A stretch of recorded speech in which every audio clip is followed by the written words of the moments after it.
Hello. Well, let me start with saying that we're really excited about being here. My name is Richard, this is Eric, and we work for Alii. We're going to start by explaining what Alii is. Alii is a platform for medical specialists to create their own smart interactive protocols. So we're talking about treatment protocols that are used within hospitals. So in a way you can compare it with decision support tools that are available already in fire marketplaces, etc. So what they provide is ease of use, a very visual and interactive way of making a decision, access to evidence-based knowledge, integrated calculation models, and the possibility to make it part of your electronic health record system. But there's one major difference. This is not an external tool that is developed once. This is a platform where medical specialists themselves write out the official policy that they have within the hospital, and they create their own decision models. So it's the medical specialists themselves that build, publish, and update these tools, and they're also the ones that use it. What we are is only the platform that makes it possible for them to do this. So what can we do with FHIR? So many of the protocols medical specialists use are in the form of a flowchart. You start with a flowchart to see what is the actual intervention that you want to be doing. Obviously, every decision, every yes or no, can be mapped to a specific entry within a patient file. This is what we're going to show in the demo that Eric's going to give. But at the same time, what happens needs to be very easy to follow for the medical specialist. It can't be a black box. And at the same time, they manage it themselves, and it needs to be easy for them to manage this process. When we do this, we get a fully integrated decision support tool that is managed by the specialists themselves. All right, to demonstrate, to give you a small proof of concept, we've started working with a small set of protocols that are used right now in a Dutch hospital, in the Northwest Hospital Group, and they're thrombosis protocols. So thrombosis is related to blood clotting and preventing, for example, strokes. I'm going to show you how it currently looks in our system. That's you can see the different protocols right here. It's in Dutch, I'm sorry, it's a Dutch hospital. And these are a different protocol for every diagnosis, for every location, for every specific type of patient. What we've also created is a flowchart to determine which protocol is relevant. So this is basically a series of questions that determines what protocol is relevant at this time. I'm going to show you two patients to see how this would actually work. The first patient is called Bert. Bert has had a stroke, which is unfortunate for him. But if we make our FHIR call, we get the data from the server, which is loading right now, and we get the patient data, we get information on his condition, we get medication, observations, etc., etc. This is not very readable for a doctor, so we are putting this in our interactive model, which will automatically walk through the entire set of questions that we have defined, such as, is there a surgical procedure planned? Is there an endoscopy planned? Is there a CAS department? Everything is no. Is the patient currently admitted? Yes.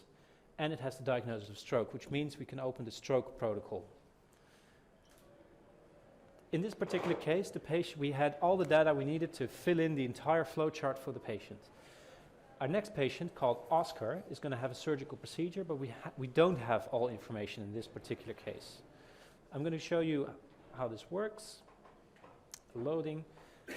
It brings us and it highlights the question that it doesn't have the answer to, because this is about a medication, and you can't be certain that if there's not a no in the system, it doesn't mean a person doesn't take the drug. So this needs to be manually entered into a no, and then it fills in the rest of the flowchart, and you end up with the protocol that you use. I'm going to conclude this part of the demo right now because I just saw a finger popping up. Finally, what are the future of this part? Basically, to summarize, the goal of what we're doing here is that doctors spend less time on making decisions that they're making every day, and more time on the decisions that they actually need to do. Thank you very much. Are there any questions? Thank you.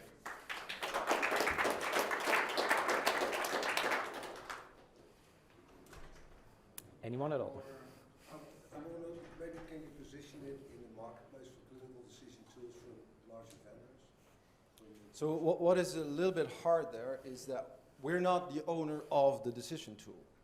So it's either a specific hospital, and currently we have one client which is actually a national body, the National Body of Dermatologists in the Netherlands. They create these decision tools. Together we could publish it, and especially in the case of that national body, that would make total sense, that they say, okay, we're going to publish it on a marketplace, and now every hospital can just buy it and have it available already. But in the other cases, the doctors themselves create this tool, and it's very specific to their hospital. Sometimes there are even phone numbers in these protocols. Once you open the text that is behind it, it says, call Dr. de Jong, and this is his number. Not very often, but it does happen. Right. Okay, cool. And how do you do your Fire integration? Is this a Smart on Fire app or something So else? we started creating a Smart on Fire app within the Epic Orchard environment. For this demo, we actually switched to Happy Fire because we wanted to create some patients which had exactly the right Characteristics, for our demo. You can't see the sensor. Yeah, and otherwise we started looking for patients. Can we find a patient that takes vitamin K anti-co? It was just a lot of work. So then we created the patients ourselves. But it works in Smart on Fire. And how do typical hospitals take care of this issue without your tool? How Well, do they do it? So currently the starting situation is basically they have a piece of paper. It's so the national body publishes a guideline, which is like a 500-page document, which you read once or never. And then they write out, okay, in this specific case, this is what we do. And this piece of paper, which is also often a PDF, of course, is somewhere in a file system, but it's not used very often. So what we see is when people switch to Ali, they have an app where they can use it, they can access it more easily, and they start using it more. What we want to prove, but can't do yet, is that this actually leads to a better adherence of protocols and guidelines, because science shows that better adherence leads to better outcomes. Cool. All right, thank you very much. Thank you. Thank you. Thank you. Next up is DevDays from the Netherlands. Welcome everybody, it's a big group. It's good to be here at the DevDays, and we will now present our FHER proof of concept. I'm here, my name is Edwin Vermeer, and I'm together with Wouter Baggerman, he is here also in the room. And we are here to present our pitch for connecting the mobile consumer. Nowadays, more than 70% of all users are mobile when they're on the road. They use their phone everywhere. And at home it's even 96%. Desktops are used less and less. It's all changing. The behavior is changing. People are doing different things differently. And what is DevDays? We are a communication platform for caretakers and patients. All patients will have a mobile app, and the caretakers will have a web platform. And they communicate text messages with each other, and we also have video calling implemented. Currently we have 12 hospitals connected, and we are growing fast. We started January this year as a company, so it's going well and it's very busy. But now that we have those basic communications, we want to extend that. We want to link to the back-end platforms and For that we need a communication, and what's better than fire for that. We want to connect the old world of hospital platforms with the new mobile world that there is. We do want to implement a one-size-fits-all solution, so we want to make one solution, and Fire is great for that because it's becoming the standard. There is also an increase of talking systems like wearables, smartphones, and Internet of Things appliances, both in home and also in the hospital. And we are aiming for connecting those things at home to the health platform of the hospitals. And for that we are building the Fire Hub, and that needs to be future-proof, and it needs to be secure, and the standard helps with that. These are the basic areas that we currently have. We currently do messaging and video calls, and if you talk about communication, then you have in the EHR also appointments and results that hospitals want to communicate to their patients. And for the Internet of Things parts and other instruments that give information, you also have measurements, and you have the Apple Watch that has heartbeat indicators. What we want to do is connect these together. We have created a proof of concept that gives the measurements from Apple Health Kit. That comes, for instance, from the heartbeat monitor of the Apple Watch. That goes to the API in DevDays, which will forward it to the healthcare system. For that we need a structured data exchange. Here you see it in short. The consumer has health data and information which will be sent to the API, and that will be forwarded to the healthcare system. And there is also information going the other way around. That's in the next phase that we will start, and that's for events and appointments and results. This is the proof of concept that we started. The caretaker can, when he is in a patient's healthcare record, press a button that he wants request heartbeats ratings. It will come into the phone of the patient. He presses OK, and then that information is sent back. And I think we're at time here. Okay. Thank you. So thank you. Are there any questions? Yeah.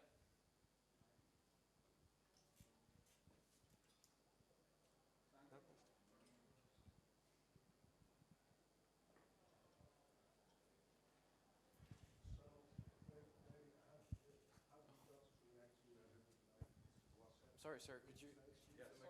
Sorry. Oh, so I was wondering how doctors, because you said it's traction, how do doctors in general react to having the WhatsApp type interface and being near instantaneous availability while having also their office hours? How does that work out? Well, for the patient, it's instant available in the app. It will be pushed and you have the message directly.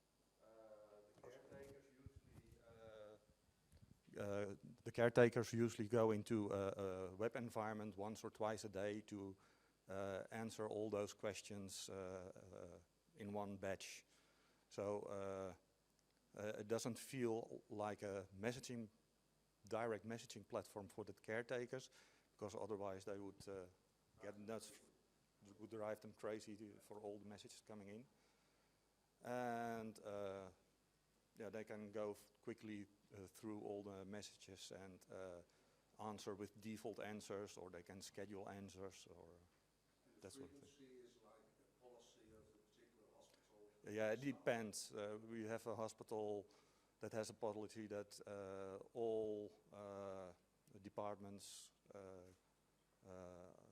will invite patients because it's an invite-only service. So that hospital has a lot of conversations with patients. I think about 2,000 a month, so that's a lot of conversations. And other hospitals have 1 or 2 departments. It depends on the hospital. And we're still young, so it grows inside the hospital, but we are also growing in the number of hospitals.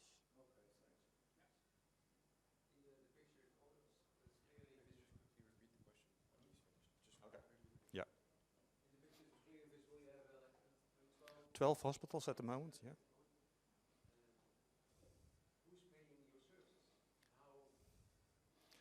So the question is who is paying for our service, and that's the hospitals. We have a flat rate for hospitals.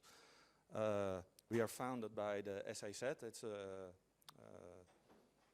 organization where I think 29 hospitals are in, and they have founded us, and they pay a rate, but not SAZ hospitals pay another rate, and that's a flat rate, and that's how we get paid. Thank you very much. You're welcome. Thank you. Okay, can you hear me? Yep. Hello everyone, I'm André. I'm the CTO of GoClinic. GoClinic is a young startup from Nijmegen, Netherlands, and we were founded in 2017 at the Rockstart Accelerator. What we basically do is that we enable secure communication between the hospital and patients. And the way we do that is we kind of define a foundation layer in which we have all the primitives in place, and on top of that we go and see what kind of processes can we digitize for the hospital, what kind of use cases can we attack. Every department of every hospital wants to do something different. Everyone has different use cases in mind. There is a lot of opportunity to go and digitize all these processes. So we kind of need a unified way to talk. So I can attack several aspects of GoClinic, but since it's a technical conference, I just want to talk about the data exchange. So this is the current status quo in the industry. You have a big service provider, and it basically everything needs to go through it. This slide also used to have a big database. No, sorry. Okay.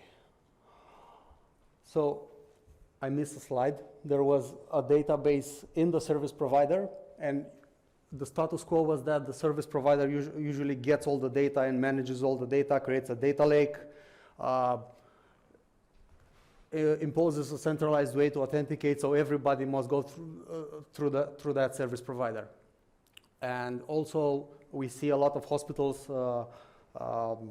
complaining that they don't have as much easy access to the data as they would want. So what we said is, okay, how can we attack this model? So let's dissipate the data so that the data goes directly into the participants. So there is no central storage. We just have a lot of Oracle databases. Why don't you populate that? Okay, we don't need another solution that keeps our data in some kind of cloud. Okay, so what would be the next step? Well, the next step would be to also decentralize security. So why would we need someone to tell us to who we can talk to? Why can't we just talk directly? I mean, we have all the primitives in place at least for 20 years, so why don't we use it? So then the question, the thing is, everybody needs to own and generate their own keys in order to engage in communication. But now if we take storage and authorization from the service provider, the next iteration would be to just create direct communication lines, because we just don't need it. So we can just talk with everyone directly without needing, like a man in the middle or permission from someone. And the service provider can just provide service, like content or whatever specific thing it offers. It can also have a specific key also bundled in the service provider if it needs real patient data. And ultimately, the network could look something like this. So if every hospital talks to its patients, then why can't hospitals talk to each other on the same lines? Or why can't the patients talk directly themselves or with some relatives? So to enable this kind of a decentralized scenario, we need to make everyone respect the same rules. Okay, as an interlude, this is how you protect the private key on a patient app. It's protected on the security enclave, so you don't need to know about all kinds of public-private keys. You just need to touch, and that's it. So these are the rules. So we kind of thought of a protocol stack. At the basis, everyone needs to have an identity, so you know who you're talking about, to who you're talking to, and the self-sovereign model is the best. We generate on the patient devices and on the hospital deployments their own managed elliptic curve private key pair. On the transport level, we need to wait to see each other who is in the network, and we are implementing a peer-to-peer network, exactly as the BitTorrent model. So when you want to download illegal music, you don't need to ask for anyone's permission, you just do it. We are experimenting with a distributed hash table so that, in theory, each node can publish some metadata that they want to offer. Maybe they want, maybe they don't want. The capability has to be there. We enforce every message transfer to be encrypted, so even if it's a leak, nobody can see actually the contents. That even eliminates the need for SSL, because the data is encrypted at layer 7. And of course, for the syntax, when we are talking about medical content, FHIR is a good fit to wrap everything. On the semantics, we want to make sure that all the messages, Gata? Yeah. Okay. Okay, and the last thing I wanted to show you is, this is how we define the messaging formats. This is, in terms of FHIR, this is how we group, are the current resources that we offer. And this is our stack. So we do everything on Swift, and we make sure that to use the latest things. Cool. To end it, we want to open source the protocol because we want the hospitals to not feel that they have a lock-in. So we want everyone to just create integrations without asking us. Thank you.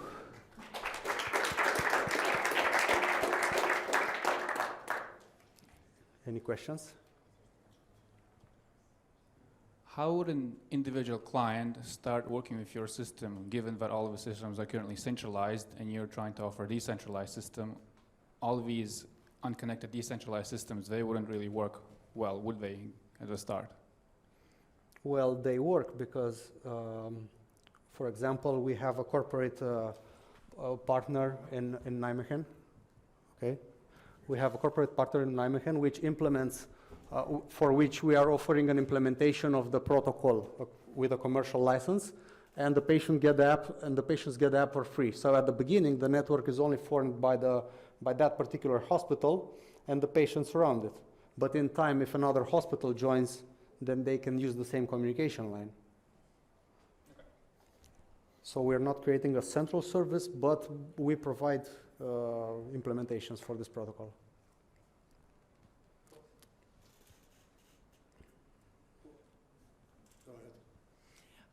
Hello, you're obviously alluding to blockchain technologies, and thank you for not saying cryptocurrency.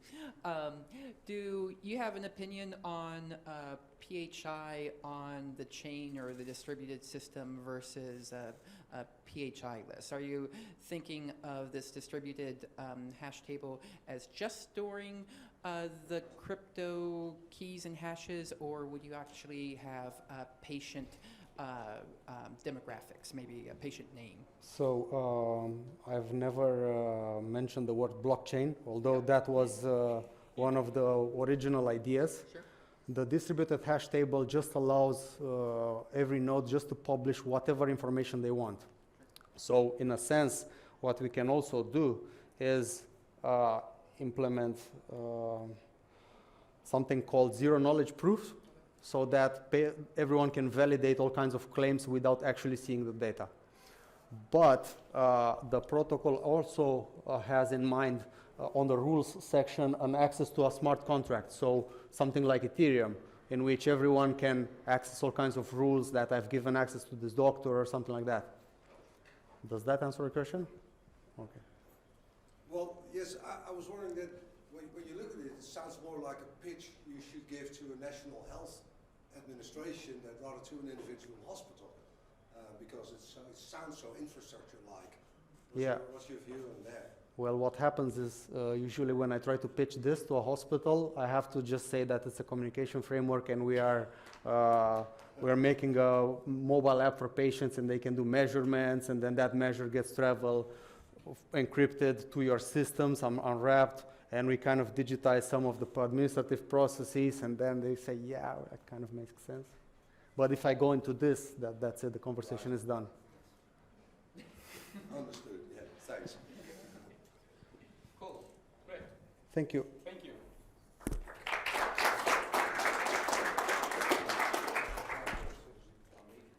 Hello, everyone. My name is Julie Dumont, and I'm a product manager for the French startup Lifen. Healthcare is based on one key element: effective communication between professionals. Yet in a world where technologies transform medical practices constantly, one thing still hasn't changed over the last 50 years: communication.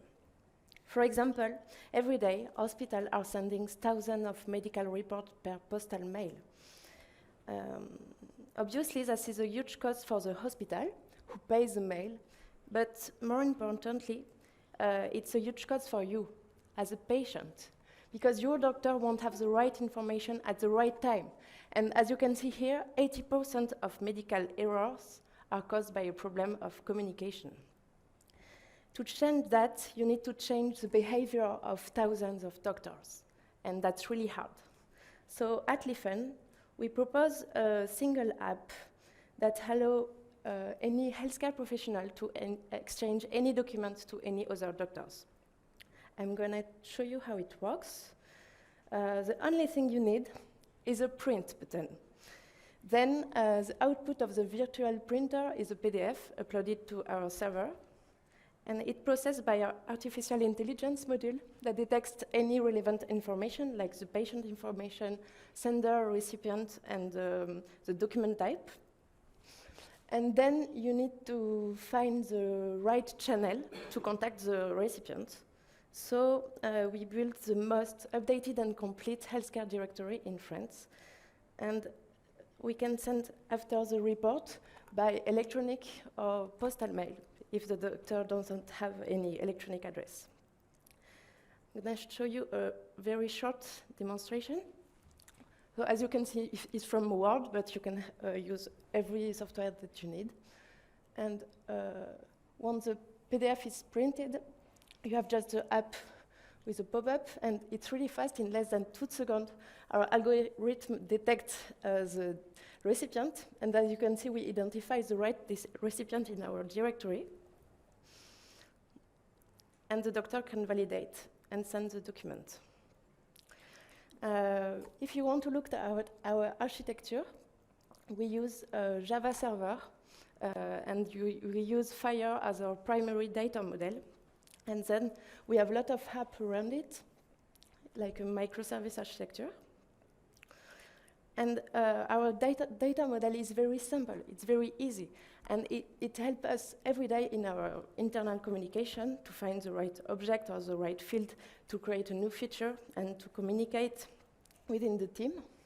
And I'm currently creating some other resource for the FIRE conference and stuff. But FIRE is just about data, and we need to make them dynamic to create an app.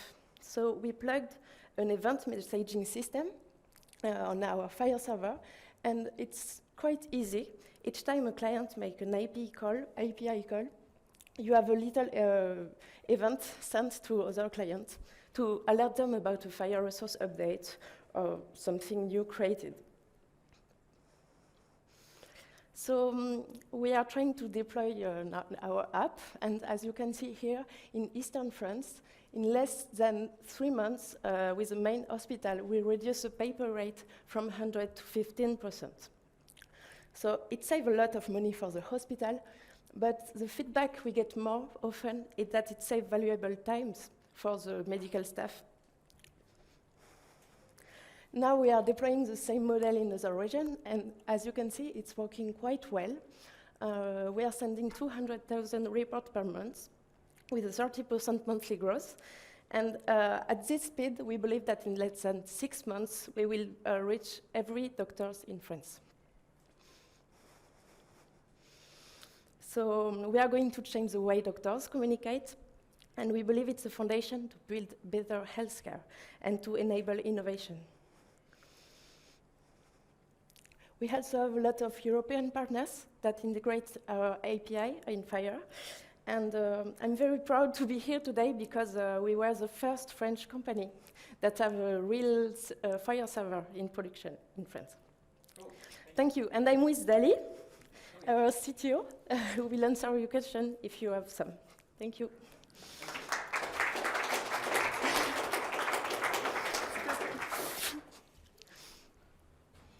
Questions, we'll be happy. Well, I was just wondering how much the print interface is still used in your current implementations or test implementations rather than an API. Currently, the API integrations are only probably 10% of our traffic. The main advantage of the print integration is that the deployment time is basically there's zero integration with the personal health record in the hospital or the system of the hospital, and we can convince the decision makers, and we've deployed in the main hospital in Eastern France. Within a month, we had 500 medical secretaries using the system. That's, for them, it's unheard of. That would have taken 18 months for in any other different system. Every day we had training for 20, 30, 50 people, and then they'll start using it the next morning, and the rest is history. I mean, that's the main advantage of the print integration. Thanks. All right. You have another one? Yeah. Is the FIRE integration on the creation of the PDF, or is it after the PDF? And basically, can you send a JSON message? Can you post it somewhere? Yeah.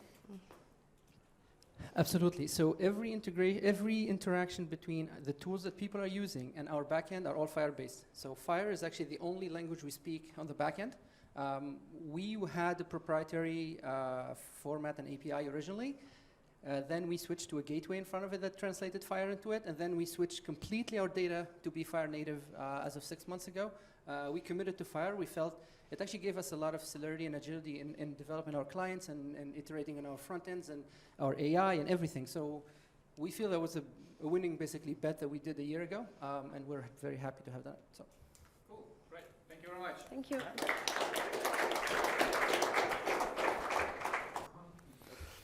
Hi everybody, thanks for this opportunity. Fun being here, sharing our project to you. It's fantastic. And I'm Vanya. I am a software developer, and I've been leading research and development teams for the last 15 years, developing and implementing EMR and EHR system for both public and private hospitals in Italy and abroad.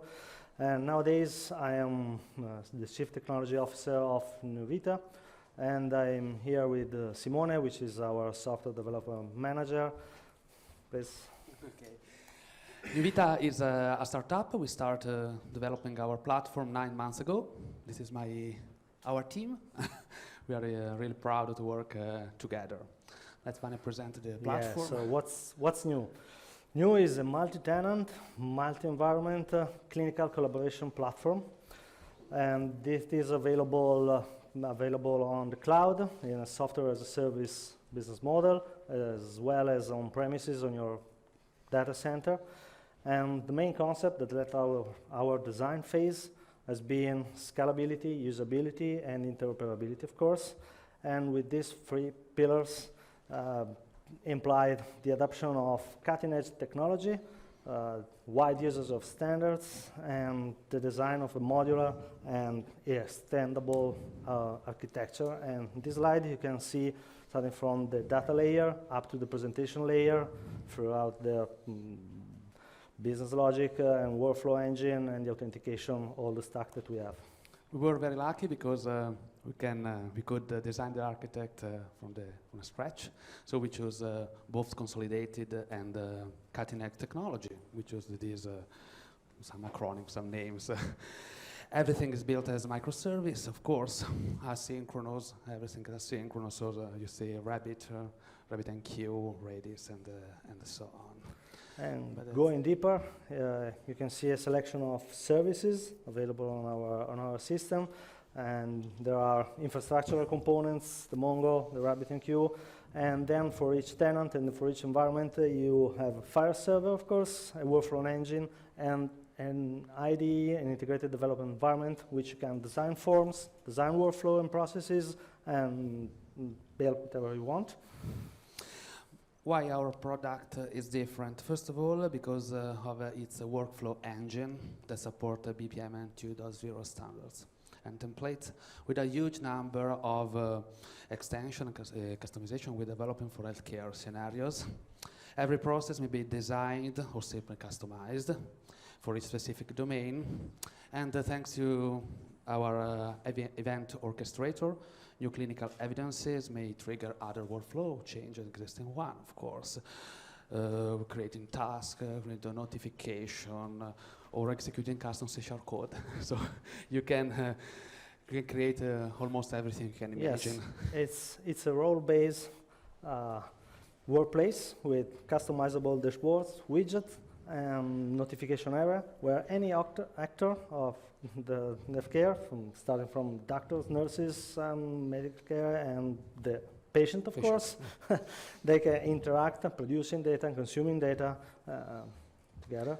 But it's FHIR days, isn't it? Yeah. Okay, so what's the role of FHIR? For us, FHIR is the center of the slide. This is our Swagger UI that for our file server we develop, because we chose FHIR as a source of truth for resources we need to manage.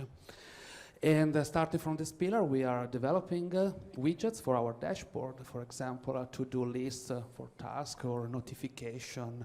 Sounds like this in Italian, sorry.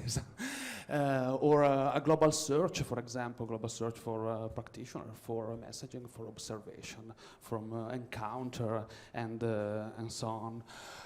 File resource may be inserted, edited, versioned, thanks to forms. You can use a form we provide, or customize, or define from scratch, of course.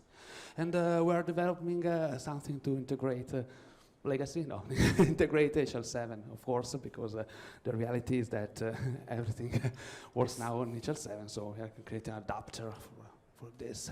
This is just a second for the workflow engine. This is a workflow very easy. This is our idea, for example, to handle a message, because you can create a workflow that handle, for example, when a new HL7 message has been received or a file resource has been created. So a new workflow has been instantiated, and you can create several tasks, user task, manual task, and so on.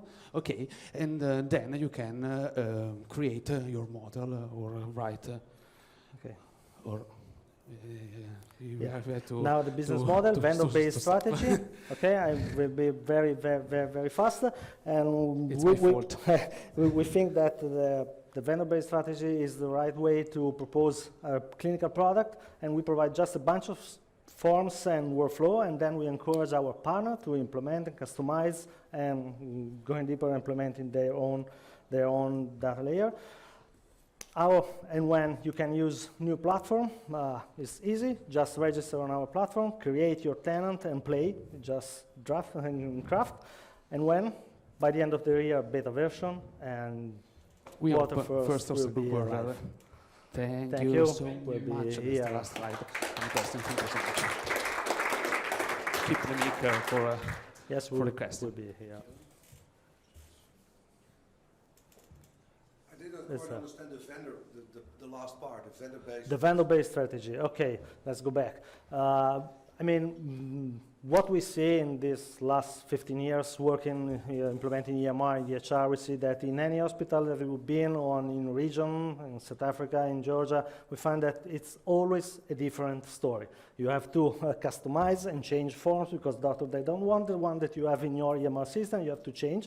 And as a software house, we couldn't explode and hire people implementing and in the delivery process. So what is the, where we can get value? Okay, integrating other partners. So we have partnership with important consulting companies or system integrators that they own their own customers and they leverage on our product and they can go live and concentrate on the process of change management. It is something that is better that be done not by developers, but people who know the domain and know the customer. So, I thought you yeah. maybe And included in a vendor's product. yeah, this is what we are going to do.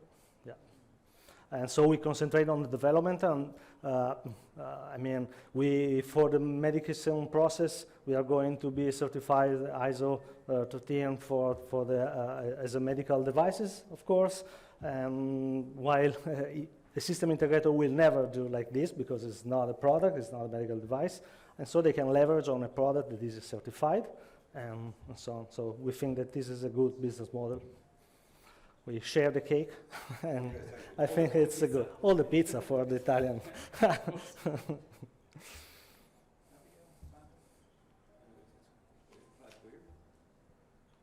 you implementing to CDS hooks? Sorry. Are you implementing the CDS hooks, clinical decision support hooks? Yeah, of course, the CDS hook. Yeah, of course. So you can. I mean, we are dealing with a big, important hospital in Italy. So because we started 9 months ago, again, I'm a serial startup, so I want to do every X year something new, and let's hope that it will work. Cool. Thank you very much. You're welcome.